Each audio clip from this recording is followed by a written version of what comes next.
राघोगढ़ नगरपालिका अध्यक्ष पद पर एक बार फिर कांग्रेस ने कब्जा जमाया है। वार्ड 7 से जीते विजय कुमार साहू नगरपालिका अध्यक्ष चुने गए हैं। उन्हें 16 वोट मिले, जबकि भाजपा कैंडिडेट को 8 वोट मिले। कांग्रेस ने सीनियर पार्षद पर विश्वास जताया है। पहले ये माना जा रहा था कि राजेश साहू को कांग्रेस अध्यक्ष के आगे बढ़ा सकती है, लेकिन उन्होंने सीनियर पार्षद पर भरोसा जताया और विजय साहू को मैंडेट जारी किया। अध्यक्ष के चुनाव के बाद अब उपाध्यक्ष चुनाव में श्यामलाल मीणा को चुना गया है। साथ ही अपील समिति के लिए 2 सदस्यों का निर्वाचन भी हुआ। सुबह 11 बजे से चुनाव की प्रक्रिया शुरू हुई। सबसे पहले भाजपा पार्षद नपा कार्यालय पहुंचे। कांग्रेसी पार्षद भी एक साथ नपा कार्यालय पहुंचे। वह गुरुवार देर रात राजस्थान से वापस लौटे। कांग्रेस ने विजय साहू को मैंडेट दिया है। 7 से पार्षद चुने गए हैं। वहीं भाजपा ने वार्ड 4 से जीते गोपाल पटवा को उम्मीदवार बनाया गया। नगरपालिका सभागृह में चुनाव की पूरी प्रक्रिया कराई जा रही है। राघोगढ़ एसडीएम आर अंजलि को चुनाव के लिए पीठासीन अधिकारी बनाया गया था। अध्यक्ष पद के लिए 2 नामांकन जमा हुए हैं। कांग्रेस से विजय साहू और भाजपा से गोपाल पटवा ने नामांकन दाखिल किया है। बता दें कि राघोगढ़ नगरपालिका प्रदेश के पूर्व सीएम दिग्विजय सिंह के गृहनगर की नगरपालिका है। गठन के बाद से ही अभी तक यहां कांग्रेस का कब्जा रहा है। भाजपा अभी तक यहां अध्यक्ष नहीं बना पाई है। सीटों के मामले में भी भाजपा पीछे ही रहती है।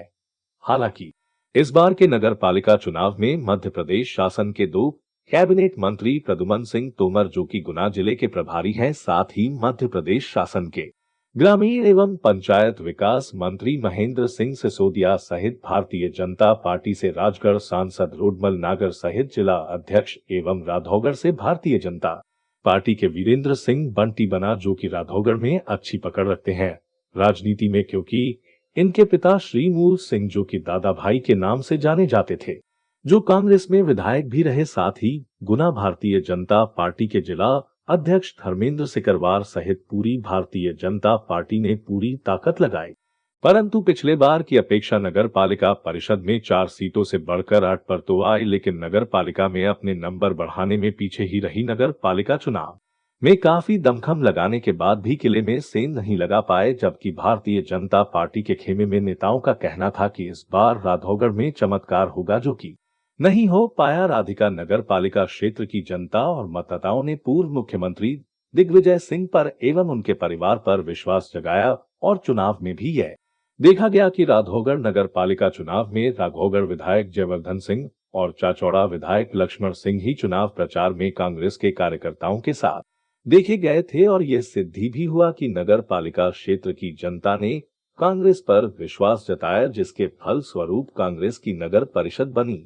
परंतु पिछले बार की अपेक्षा नगर पालिका परिषद में 4 सीटों से बढ़कर 8 पर तो आई, लेकिन नगर पालिका में अपने नंबर बढ़ाने में पीछे ही रही। नगर पालिका चुनाव में काफी दमखम लगाने के बाद भी किले में सेंध नहीं लगा पाए, जबकि भारतीय जनता पार्टी के खेमे में नेताओं का कहना था कि इस बार राघोगढ़ में चमत्कार होगा, जो कि नहीं हो पाया। राधिका नगर पालिका क्षेत्र की जनता और मतदाताओं ने पूर्व मुख्यमंत्री दिग्विजय सिंह पर एवं उनके परिवार पर विश्वास जगाया और चुनाव में भी यह देखा गया कि राघोगढ़ नगर पालिका चुनाव में राघोगढ़ विधायक जयवर्धन सिंह और चाचौड़ा विधायक लक्ष्मण सिंह ही चुनाव प्रचार में कांग्रेस के कार्यकर्ताओं के साथ देखे गए थे और ये सिद्धि भी हुआ कि नगर पालिका क्षेत्र की जनता ने कांग्रेस पर विश्वास जताया, जिसके फल स्वरूप कांग्रेस की नगर परिषद बनी।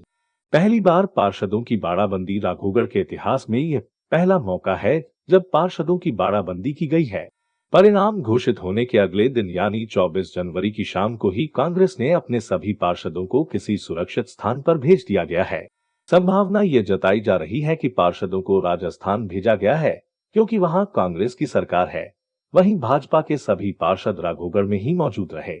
चुनाव परिणाम के बाद कांग्रेसी पार्षदों को बाहर भेजने के सवाल पर विधायक जयवर्धन सिंह ने कहा कि पार्षद घूमने गए हैं, कान मिटाने गए हैं। अक्सर ऐसा होता है, चुनाव के दौरान इतनी भाग दौड़ होती है, इसलिए चुनाव के बाद लोग थकान मिटाने जाते रहते हैं। विधानसभा चुनावों के बाद वह खुद भी घूमने जाते हैं। जी, जैसे कि आज जो चुनाव हो रहा है अध्यक्ष उपाध्यक्ष का, और भारतीय जनता पार्टी ने पूरी दमखम के साथ में चुनाव लड़ा था।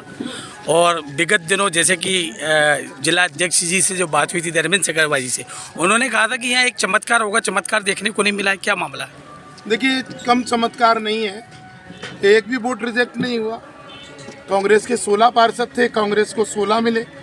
भारतीय जनता पार्टी के 8 पार्षद थे, 8 मिले। एक भी इधर से उधर नहीं दिखा। इस निष्ठा की तारीफ तो करना चाहिए कि नहीं करना चाहिए? नहीं, जैसे कि देखने में आया कि भारतीय जनता पार्टी का पूरा मंत्रिमंडल और तमाम सारे लोग लगे रहे, सांसद भी लगे रहे। इसके बाद भी आप 8 सीट तक पहुँचे, जैसे कि बताया जा रहा था कि 20 सीट तक पहुँचेंगे आप लोग। देखिए, हमने अपने प्रयासों में कमी नहीं रखी और सब अपनी राजनीति संभावनाओं का खेल है। और जनता जिसका समर्थन करती है वो जीत जाता है। जनता ने 16 पार्षद कांग्रेस पार्टी को दी, हमने जनादेश को स्वीकार किया। 16 पार्षदों ने आदरणीय विजय कुमार जी साहू को अध्यक्ष बनाया, हमने जनादेश को स्वीकार किया। और हम ये मानते हैं कि आगे परिषद बहुत अच्छे से चलेगी, रचनात्मक सहयोग विपक्ष का रहेगा और सारे जनहित के कार्यों में हम 24 पार्षद मिलकर काम करेंगे। और राघोगढ़ की जनता का भला कैसे हो, कल्याण कैसे हो, नगर में विकास कैसे हो और सेवा के कार्य कैसे हो, इसके लिए आदरणीय विजय कुमार जी साहू भी कटिबद्ध प्रतिबद्ध है और हमारी भारतीय जनता पार्टी की टीम भी कटिबद्ध प्रतिबद्ध है। हम मिलजुल के नगर का विकास। तो ये माना जाए कि दिग्विजय सिंह जी के, पूर्व मुख्यमंत्री जी के, जो रावगढ़ के पब्लिक से जो रिलेशन पारिवारिक रहे, उसका असर हुआ है क्या? ये निश्चित रूप से परिणाम इसी ओर संकेत करते हैं। पटवा जी, आपसे एक सवाल और था। डायरेक्ट आपकी फाइट हुई है अभी अध्यक्ष में विजय साहू जी की और आपकी, तो क्या आपको क्या लगता है कि जो 8 पार्षद थे उन्होंने आपका पूरा साथ दिया भाजपा के? अरे सामने दिख रहा है साहब, 16 उनके थे, 16 वोट डले, 8 हमारे थे, 8 वोट डले, कोई क्रॉस वोटिंग नहीं हुई।